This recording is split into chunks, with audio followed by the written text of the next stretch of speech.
All right. Well, hello, everyone. Here it is. It's the wonderful Tuesday here in workerscompensation.com land, and we're glad that you spent a little bit of your time with us.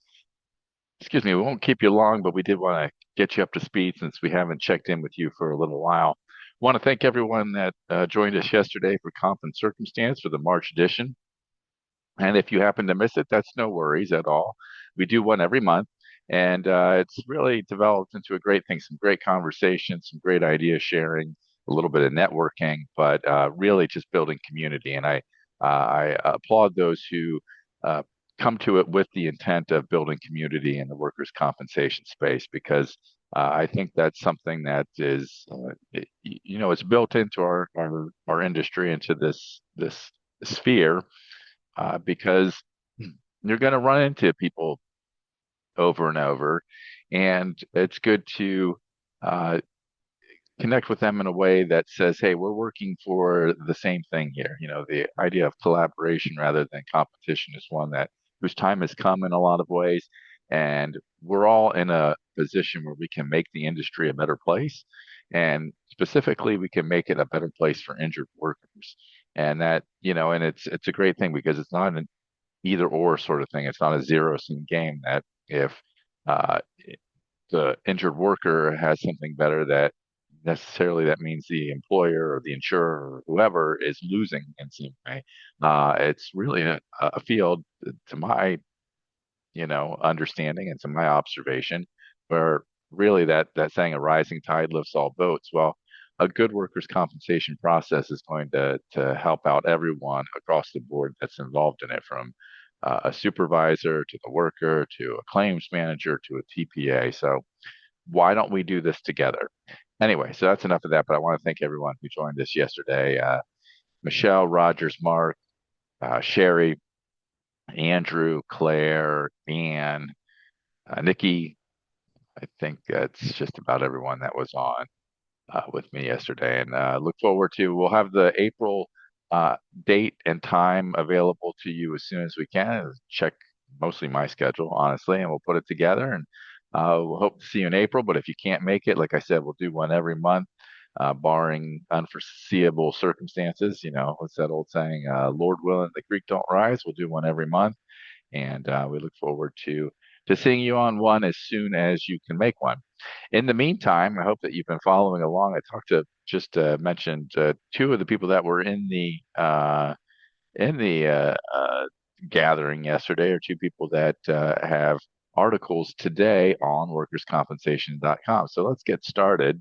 I don't even have this up yet. We've just been working on tomorrow's edition, but let's go ahead and share. Where are we at here on this? Well, there's a court opinion. This is what we're doing. A Kentucky Supreme Court case. It's the workers' comp issue is a little bit interesting, but it's not, earth shattering or anything like that. In the tort space, it's probably a little bit more important as far as Kentucky tort law goes. Premises liability, whether it's an interesting claim. The claim is one where, and we're covering this will appear in tomorrow's news. The claim is one where the litigant, it started out as the daughter of a worker for a place called Square D, a manufacturer is what we're going to refer to it as, in case you don't know Square D.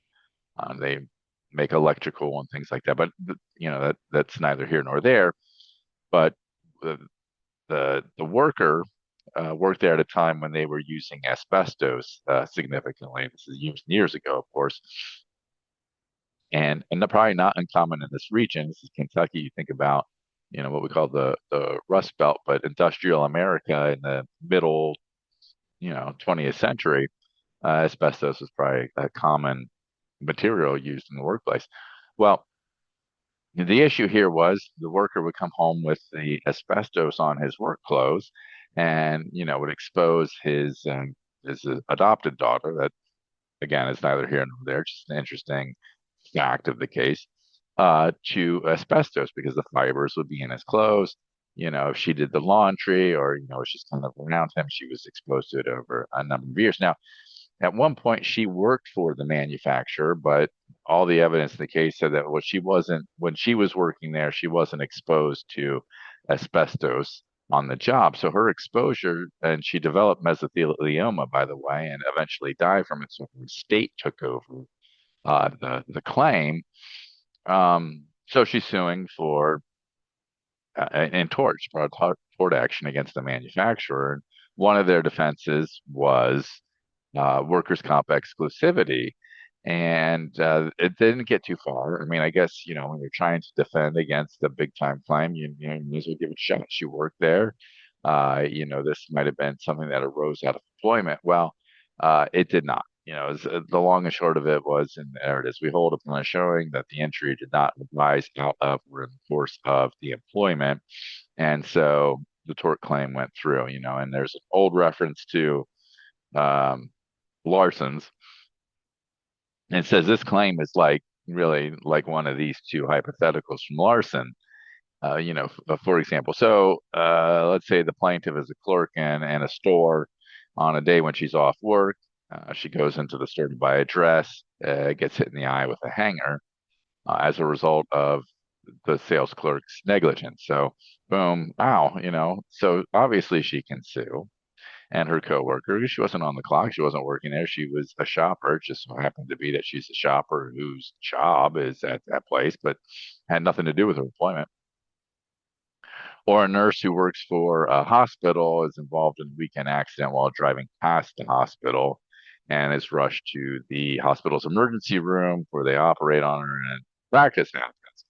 Again, that's not has nothing to do with her job. It's just, there's a coincidence that it's the hospital that she works at.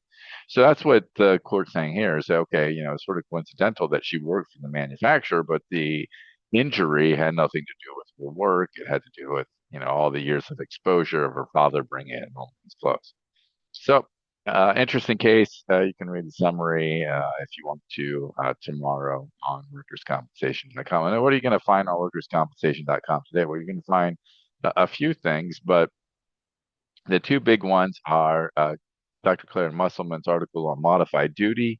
And this is a series that we've dubbed the Workers' Comp Playbook and part of the Workers' Comp Playbook. I think there's going to be more down the road on this, but for right now, this playbook has really been on the issue of what you call soft fraud. And, to explain what that means, if you go back to the first article in this series, Dr. Musselman explains that, we have this idea of someone that sets out to kind of defraud the workers' comp system or to, take advantage of something.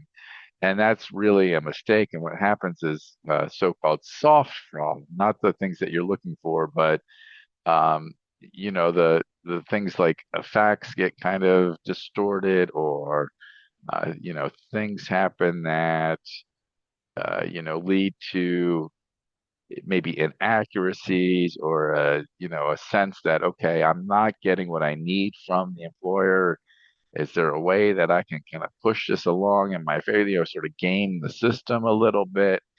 And what she's saying is that there's these concrete things, there's steps along the way in a workers' comp claim to keep that kind of mindset from happening, where again, the employer and the injured worker are working as a team to get the employer back to work, get their life back to normal, make sure that we're treating everyone with respect, that, we're getting things done quickly. We're not, leaving it to the back burner. And, this is part of, again, this is a good step because this is the bridge from recovery to getting back to the workplace, and that's modified duty. So a successful modified duty approach will prevent soft fraud is one of the ways to prevent soft fraud. It's also a way to get better outcomes in workers' comp. And Dr. Musselman explains how to do it and who's sort of responsible in this. And supervisors play a huge role in that. So take a look at that. I think you'll learn something there. And I also think you'll learn something from one of our expert analysis pieces today, and that's from Nikki Simmons. Formerly Nikki Moore, we're going to change her name. Congratulations to Nikki for her recent marriage. She's Nikki Simmons now. So we'll get that fixed on there. But in the meantime, read this article because, carpal tunnel syndrome. Carpal tunnel syndrome can be an expensive injury, and it's one that might not have an easy outcome, but there's ways to fix it. And you can avoid, and I love that expression, the legal quagmire. So see what Nikki Simmons has to say about that. You'll definitely learn something there. And we hope that you've learned something from us here today. We appreciate you spending your time with us. We don't want to keep you any longer than we already have, but thanks so much. We'll check in again with you soon. And remember, if there's anything that we can do to help you, reach out to us. We'd love to hear from you. And more than anything, we appreciate you. Thanks so much, everyone. Have a great day.